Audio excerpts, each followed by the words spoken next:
नेहा एक बहुत ही तेज़ और होनहार लड़की थी। उसे पढ़कर कुछ हासिल करना था, पर उसके एमबीबीएस करने के दौरान ही उसके लिए शादी का रिश्ता आ जाता है और लड़के वाले उसे देखने उसके घर आते हैं। लड़की तो बहुत सुंदर है आपकी मनमोहन जी। और होशियार भी। एमबीबीएस कर रही है मेरी बेटी।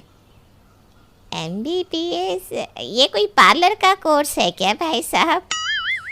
एमबीबीएस यानी डॉक्टरी की पढ़ाई कर रही हूँ मैं आंटी जी। अच्छा है, खूब पढ़ो बेटा। हमारे घर एक डॉक्टर आ जाएगी तो अच्छा ही होगा। वैसे कोई कमर दर्द की दवा हो तो बताना बेटा, बहुत दर्द रहता है। जी, मैं ऑइंटमेंट लिख कर दे दूँगी आंटी जी। वैसे नेहा, हमारा अमन भी कुछ कम पढ़ा लिखा नहीं है। फर्स्ट डिवीज़न से 1 नंबर का 10वीं पास है अमन। क्यों, सही कहा ना देवर जी? भाभी, ये क्या कह रही हो तुम? ग्रेजुएट हूँ मैं। अरे वो तो तूने ताया जी की पहुंच का फ़ायदा उठाकर सेटिंग करवा ली थी ना कॉलेज में। वो क्या है ना नेहा, हम लोगों की पहुंच अच्छी खासी है, कई लोग जानते हैं हमें।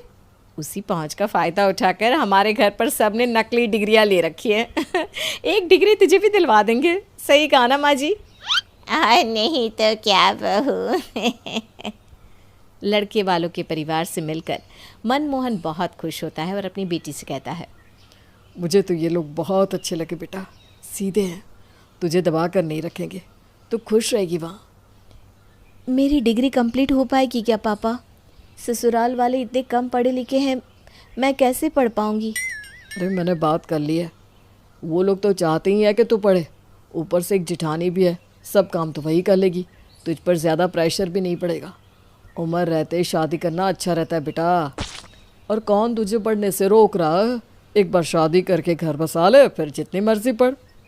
नेहा अपने पापा की बात मान लेती है और दोनों परिवारों में रिश्ता जुड़ जाता है, जिसके बाद नेहा बहू बनकर अपने नए ससुराल आ जाती है। पता नहीं कितनी देर ये सब रस्में चलेंगी। तब तक मैं थोड़ा पढ़ लेती हूँ। नेहा अपने फ़ोन में नोट्स ओपन करके पढ़ने लगती है। तभी वहाँ स्वाति आकर उसका फ़ोन ले लेती है। तेरा फ़ोन तो दिखा नेहा। अच्छा लग रहा है, इसी से फ़ोटो लूँगी। मेरे फ़ोन से ना अच्छी फ़ोटो नहीं आती है। वो भाभी, अच्छा कोई बात नहीं। किसी तरह दिन बीत जाता है। अगले दिन नेहा के कमरे का दरवाज़ा प्रीति और रोहन खटखटाने लगते हैं। चाची, हमें चाची से मिलना है, गेट खोलो ना। चाचू, अपनी नई दोस्त से मिलवाओ ना मुझे भी। बच्चों की आवाज़ से नेहा की आंख खुल जाती है। ओ गॉड, अब कौन आ गया इतनी सुबह? और कितना शोर करते हैं ये लोग। बच्चे आए, नेहा मिल लो बच्चों के साथ, नई चाची हो तुम। नेहा बच्चों से मिल ही रही होती है कि तभी वहाँ स्वाति आ जाती है। अरे वाह, चाची के पास हो तुम लोग, तब तो कोई दिक्कत नहीं। पता है नेहा, मुझे इनकी पढ़ाई की ना बड़ी चिंता रहती थी। अब तू ही इन दोनों को पढ़ा लेना। मैं? हाँ तो क्या दिक्कत है भाभी, आप टेंशन मत लीजिए, नेहा सब देख लेगी। तभी वहाँ जयंती आ जाती है। उठ गई तू? चल अच्छा हुआ, जल्दी से बाहर आ जा, तेरी मुंह दिखाई है आज। सभी औरतें आती ही होंगी। ये सब कब तक चलेगा? उफ, ऐसे तो मैं पढ़ ही नहीं पाऊंगी। नेहा तैयार होकर मुंह दिखाई के लिए बाहर आती है। हाय हाय जयंती, तेरी बहू को तो चश्मा लगा हुआ है, फेरे के वक्त तो नहीं लगा रखा था चश्मा इसने। अरे निर्मला, मेरी बहू डॉक्टरी कर रही है ना, बहुत पढ़ना पड़ता है उसमें, उसी कारण चश्मा लग गया है इसे। अरे पर आप पढ़ लिख कर क्या करेगी बहू? अरे घर संसार संभालो, हम औरतों को तो यही कर्तव्य होता है, क्या जयंती? मुंह दिखाए पर आई सभी औरतें नेहा को पढ़ाई ना कर घर संभालने की सलाह देती है, पर नेहा को उनकी बातों से कोई फ़र्क नहीं पड़ता और सभी के जाने के बाद वो सीधा अपनी सास से कहती है, मम्मी जी, नेक्स्ट मंथ मेरे एग्ज़ाम से मुझे पढ़ना है। ले, तो हमने कब रोका है तुझे? जा बहू, पढ़ाई कर। नेहा सीधा अपने कमरे में चली जाती है। स्वाति रसोई में काम करती रहती है। मुश्किल से 10 मिनट भी नहीं बीतता कि जयंती नेहा के कमरे के दरवाजे से झांक कर अंदर देखती है और उसे देखकर नेहा के चेहरे का रंग उतर जाता है। जी बोलिए मम्मी जी। अरे कुछ नहीं बहू, वो अच्छे से पढ़ाई हो रही है ना तेरी, बस वही देख रही थी। पढ़। कुछ देर बाद हाथ में बेलन लिए स्वाति नेहा के कमरे में आ जाती है। ये किताब है, ये कौन सी बीमारी की फ़ोटो बनी है नेहा? ये कुछ विटामिन की कमी से होता है भाभी। अरे रे, ज़्यादा गंभीर है क्या नेहा? मेरे मामा के पैरों पर भी ना मैंने ऐसे ही दाग देखे थे। हाँ। अरे नहीं नहीं भाभी, ज़रूरी नहीं, कुछ और कारण भी हो सकता है। अच्छा, बता क्या जीवन है, क्या क्या बीमारियां आ गई हैं। पता है नेहा, मुझे भी ना डॉक्टर बनना था, पर देख 16 साल की थी जब मेरी शादी हो गई, फिर घर, फिर बच्चे। स्वाति अपने पूरे जीवन की राम कथा नेहा को सुनाने लग जाती है। नेहा बार बार घड़ी में गुजरते समय को देखती रहती है। ऐसे तो भाभी नहीं जाएगी, कुछ करना पड़ेगा। अब भाभी, आपने खाना बना लिया क्या? कहीं गैस तो ऑन नहीं छोड़ाई आप? अरे हो, चावल जल गए होंगे। तू पढ़ा, मैं चलती हूँ, बहुत काम है। क्या पढूं, एक पेज भी नहीं पढ़ पाई हूँ। उफ, गेट लॉक करती हूँ, अब 2 घंटे बाद ही खोलूँगी। नेहा गेट लॉक करके पढ़ने बैठती है कि टीवी की जोरों की आवाज़ उसके कमरे में आने लगती है। हे भगवान, हद हो गई सच्ची। इतने फुल साउंड में कौन टीवी देखता है? ऐसे कैसे पढ़ पाऊंगी मैं? अपने कानों में रुई डालकर नेहा पढ़ने की कोशिश करने लगती है। इसी बीच जयंती उसके कमरे का दरवाज़ा खटखटाती है, पर कानों में रुई होने के कारण उसे कुछ सुनाई नहीं देता। नई बहू को इतना सर में काहे चढ़ाती हो भाभी? सास की एक बोली पर हम उठते बैठते थे, और ये नई बहू है कि दरवाज़ा ही नहीं खोल रही। फ़ोन तो मिलाओ जरा। जयंती नेहा को कॉल करती है। नेहा की नज़र फ़ोन की लाइट पर पड़ती है। ओ गॉड, मम्मी जी कॉल कर रही हैं। नेहा फ़ौरन कमरे का दरवाज़ा खोलती है। अरे गेट क्यों बंद किया बहू? हमारे घर दरवाजे पर कुंडी नहीं लगती। जी वो मेरे कानों में रुई थी ना mummy ji, I am sorry. इसी तरह घर के हल्ले गुल्ले में किसी तरह नेहा पढ़ने की कोशिश करती है। 1 हफ्ते बाद। नई बहू कुछ काम नहीं करेगी क्या भाभी? सब आप ही करती हो। अरे उसे पढ़ना होता है ना, 1 महीने की तो बात है।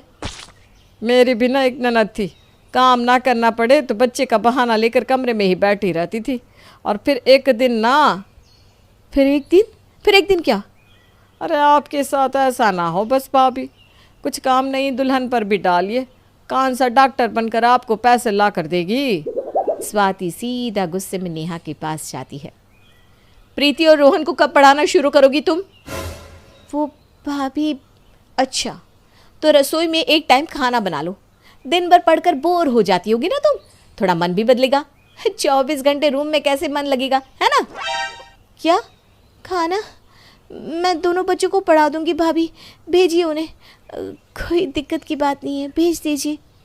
नेहा के कहने की देरी थी, दोनों बच्चे उसके सर पर नाचने लग जाते हैं और पिलो फाइट करने लग जाते हैं। सीता ने अपने बेटे रमन की शादी एक बहुत पढ़ी लिखी लड़की दिव्या से करवाई है। सीता को इस बात का बहुत घमंड है कि उसकी बहू बहुत पढ़ी लिखी है। अब सास का ये घमंड बरकरार रहेगा या उसका ये घमंड बहू जल्दी ही तोड़ देगी? आइए जानते हैं हम अपनी इस कहानी में।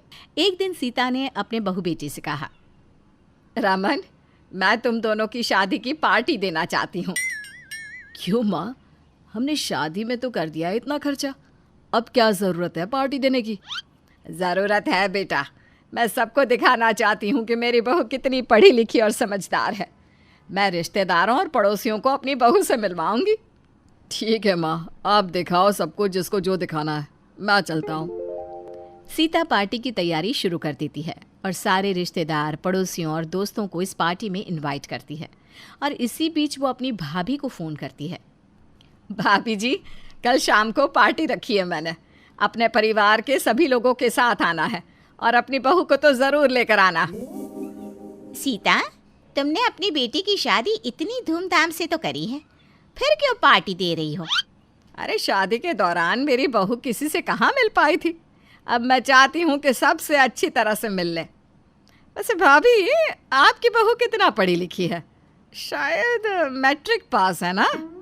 हाँ सीता, लेकिन तुम ये बार बार क्यों पूछ रही हो?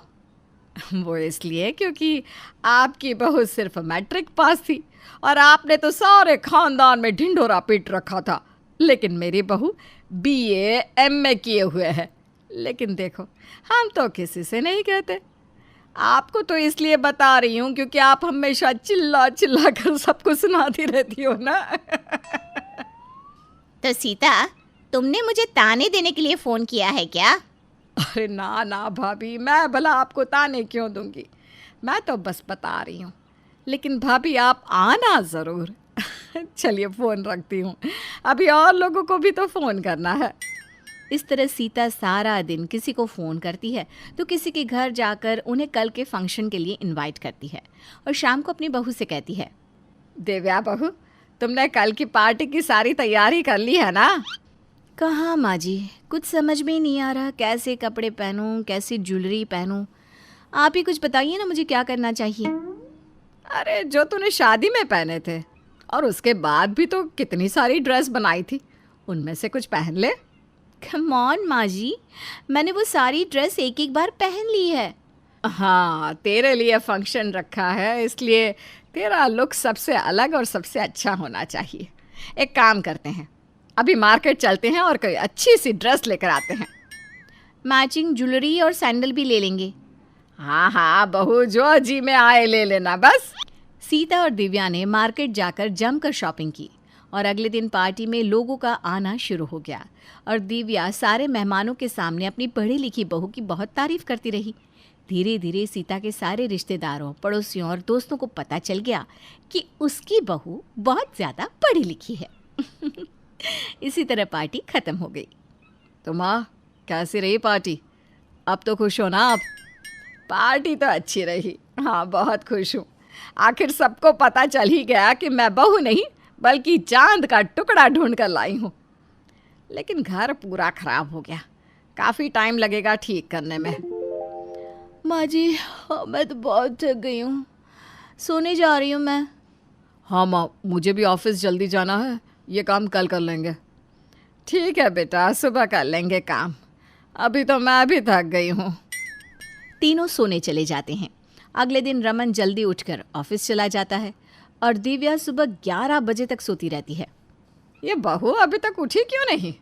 मैंने रमन को नाश्ता बना कर दे दिया, लंच भी पैक करके दे दिया, लेकिन घर इतनी बुरी हालत में पड़ा है, इसे तो मैं नहीं संभाल सकती हूँ और बहू की नींद खराब भी नहीं कर सकती। क्या करूँ अब? सीता ये सोचकर पड़ोस वाली मालती के पास गई। अरे मालती बहन, तुम्हारे घर में जो नौकरानी आती है ना, उसे मेरे घर भेज दो। क्यों सीता बहन, तुम्हें नौकरानी लगवानी है क्या अपने घर के काम के लिए? अरे नहीं बहन, बस आज के लिए चाहिए थी। वो क्या है ना, कल पार्टी थी तो घर की हालत ख़राब हो रही है बहुत, सारा घर अच्छी तरह से धोना पड़ेगा। अब इस उम्र में अकेले तो इतना सारा काम नहीं कर सकती, इसलिए आप आज के लिए ना अपनी नौकरानी को भेज दो। जितने रुपए वो मांगेंगी मैं दे दूंगी। इस उम्र में भी घर का काम आपको करना पड़ रहा है? आपकी पढ़ी लिखी बहू कहाँ है? उसे उठाओ ना, वो काम करेगी। मालती की बात सुनकर सीता एकदम चुप हो गई। मालती ने फिर कहा, सीता बहन बुरा मत मानना, बहुएं पढ़ी लिखी हो या अनपढ़, नखरे सभी के एक जैसे होते हैं। मेरी नौकरानी बर्तन धो रही है, आप जाइए, मैं उसे आधे घंटे में भेज देती हूँ। सीता घर आ जाती है और आधे घंटे बाद नौकरानी घर की साफ सफाई करके चली जाती है। थोड़ी देर बाद दिव्या सोकर उठती है। बहू, हो गई तेरी सुबह? ये कोई वक्त है क्या उठने का? माँ जी, कल की पार्टी की वजह से बहुत थकान हो गई थी। लेकिन माँ जी, घर तो बहुत साफ सुथरा लग रहा है, किससे काम किया आपने? नहीं, मैंने नौकरानी बुला ली थी। ग्रेट, काम तो अच्छा करके गई है। माँ जी, आपने नाश्ते में कुछ बनाया है या वो भी मुझे ही बनाना पड़ेगा? बहू, वैसे तो अभी लंच का टाइम हो गया है, लेकिन मैंने बनाया है नाश्ता, लाती हूँ मैं। सीता अपनी बहू को नाश्ता लाकर दे देती है। दिव्या नाश्ता करके अपने झूठे बर्तन भी वहीं रखकर अपने कमरे में चली जाती है। सीता को ये सब देखकर बहुत गुस्सा आता है, लेकिन वो अपनी पढ़ी लिखी बहू से कुछ नहीं कहती और अपनी बहू के झूठे बर्तन भी खुद ही धोती है। दूसरे दिन सीता के घर पर उसकी बहन आती है। अरे गीता, कैसी है तू? बहुत अच्छा लगा तुझे देखकर। अब ये बता, तू पार्टी में क्यों नहीं आई? सीता दीदी, बहुत ज़रूरी काम था इसलिए आ नहीं सकी, पर देखिए अब आ गई ना आपसे और आपकी बहू से मिलने। वैसे कहाँ है आपकी बहू, बुलाओ तो उसे। अपने कमरे में है, अभी बुलाती हूँ। सीता अपने बहू के कमरे में जाकर उससे कहती है, दिव्या बहू, मेरी बहन तुमसे मिलने आई है, तैयार होकर आ जाओ बेटा। माँ जी, जब से शादी हुई है तब से आपके रिश्तेदारों ने जिंदगी खराब कर रखी है। कभी कोई मिलने आ जाता है, कभी कोई। अरे बहू, ऐसे क्यों बोल रही हो? नई नवेली दुल्हन से तो सब मिलने आते ही है। आप जाओ, मैं तैयार होकर आती हूँ। थोड़ी देर बाद दिव्या गीता से मिलने चली जाती है। देख गीता, आ गई मेरी बहू। नमस्ते मौसी जी। नमस्ते बहू। बहुत सुंदर है बहू तो। आ बहू, मेरे साथ बैठ। दिव्या गीता के पास बैठ तो जाती है, लेकिन उससे कोई बात नहीं करती। तभी सीता बोलती है, बहू जाओ, मौसी जी के लिए चाय बना कर ले आओ। माँ जी, मैं चाय बनाऊँ? और कौन बनाएगा बहू, जाओ बना कर लेकर आओ। दिव्या चाय बनाने चली तो जाती है, लेकिन उसका मुंह बन जाता है। गीता बहू का बना हुआ मुंह देख लेती है और सीता से कहती है, सीता दीदी, आपकी बहू को चाय बनानी नहीं आती क्या? आती तो है, वही तो बनाती है। लेकिन तुम क्यों पूछ रही हो? कुछ नहीं, ऐसे ही पूछा। इतने में दिव्या चाय लेकर आ जाती है। बहू चाय के साथ कुछ खाने के लिए भी ले आती ना। माँ जी, मुझे पता नहीं किचन में कौन सी चीज़ कहाँ रखी है, आप खुद जाकर ले आओ ना। और हाँ माँ जी, मैं अपने कमरे में जा रही हूँ, मुझे आप डिस्टर्ब मत करना। दिव्या की बातें सुनकर सीता को अपनी बहन के सामने शर्मिंदा होना पड़ा। गीता थोड़ी देर रुकी और अपने घर वापस जाने लगी तो उसने अपनी बहन से कहा, दीदी बुरा मत मानना, लेकिन आपकी बहू के रंग ढंग मुझे कुछ ठीक नहीं लगे। माना कि पढ़ी लिखी है, सुंदर है, लेकिन संस्कार नहीं है। इसे थोड़ा दबा कर रखो, नहीं तो आपके सर पर ही नाचेगी। तुम ठीक कह रही हो गीता, मुझे इस पर लगाम कसनी होगी। अब तीसरे दिन सीता सुबह अपने बेटे के कमरे में जाती है। वो देखती है कि रमन ऑफिस के लिए तैयार हो रहा था और दिव्या आराम से सो रही थी। ये देखकर उसे बहुत गुस्सा आया। दिव्या, दिव्या जल्दी उठो। अरे माँ, क्यों उठा रही हो सुबह सुबह? सोने दो ना मुझे। बहू, ये सोने का टाइम नहीं, उठने का टाइम है। तुम्हारा पति ऑफिस जाने के लिए तैयार हो रहा है और तुम आराम से सो रही हो। जाओ, जाकर जल्दी से नाश्ता बनाओ अपने पति के लिए। माँ जी, आपने मेरी नींद इसलिए ख़राब की कि मैं किचन में जाकर नाश्ता बनाऊं? और आपका बेटा छोटा बच्चा है जो अपने आप तैयार होकर ऑफिस नहीं जा सकता। आप जाइए यहाँ से और मुझे सोने दीजिए। सीता और दिव्या में सुबह सुबह ही लड़ाई होने लगी। रमन ने दोनों को चुप कराते हुए कहा, अरे माँ दिव्या, क्यों सुबह सुबह लड़ रही हो? चुप हो जाओ, मैं बाहर नाश्ता कर लूँगा। बेटा, कब तक करेगा बाहर से नाश्ता? समझा दे अपनी बीवी को इस घर के तौर तरीके, उसे अपनाने ही पड़ेंगे। सीता और उसकी बहू में झगड़ा होना रोज़ की बात हो गई। जिस सास को अपनी बहू की पढ़ाई पर इतना घमंड था, अब वही सास अपनी बहू की पढ़ाई से सबसे ज़्यादा परेशान थी। दिव्या अपनी सास की कोई बात नहीं सुनती और ना ही घर की किसी काम में उसका हाथ बटाती।